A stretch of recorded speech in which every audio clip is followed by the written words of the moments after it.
За гривната, която ще направим сега, ни трябват останките от предния колан, малка катарама, малко ключе, което да ни отива на самата гривна и друг по-широк колан. Ножица, обущарско лепило, което лепи по-добре кожа и чечица. Макетно ножче.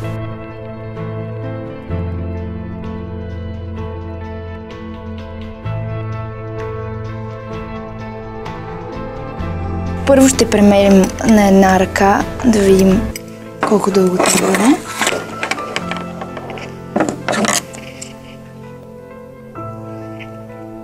Отрязваме това, което сме премерили.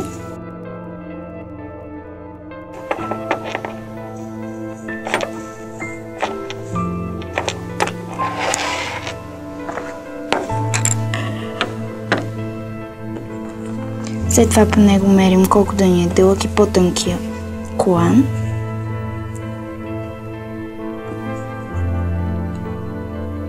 Който ще е нещо такова.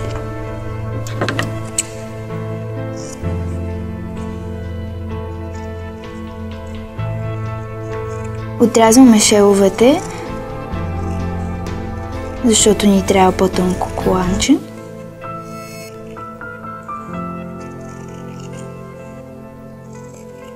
След това взимаме катарамата и измерваме докъде трябва да ни бъде дупката, за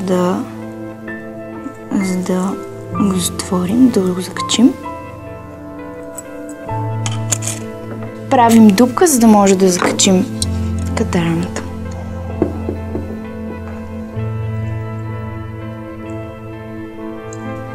Закачаме катарамата. И след това капваме от лепилото.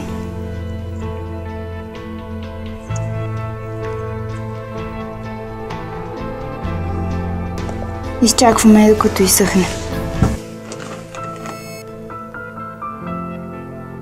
След като преценим, че е изсъхнало, взимаме макетното ножче, също и някаква подложка, за да не отрежем масата и правим прорези, през които да мине по-тънкото коланче.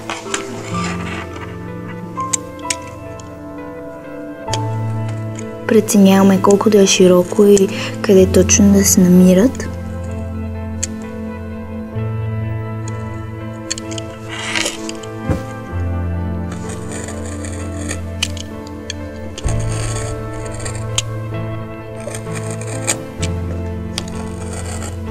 След като сме готови с широкото коланче, правим и на по-тънкото, в който прорез ще влезе ключето. Преценяваме къде точно ще е средата.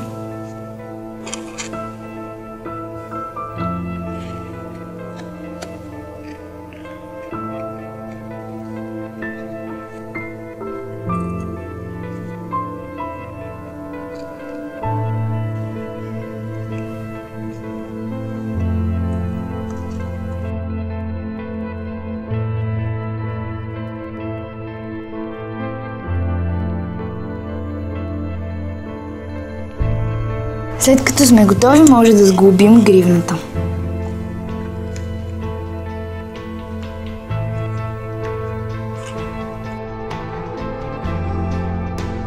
Направихме това бижу в подкрепа на Key to Free, кампания на А21 за борба с трафика на хора. Ако искате да се включите, намерете стар ключ, направете своето бижу и качете снимка или видео във Facebook страницата на А21. Разкажете на колкото се може повече хора. И помнете, че ключът е в нас.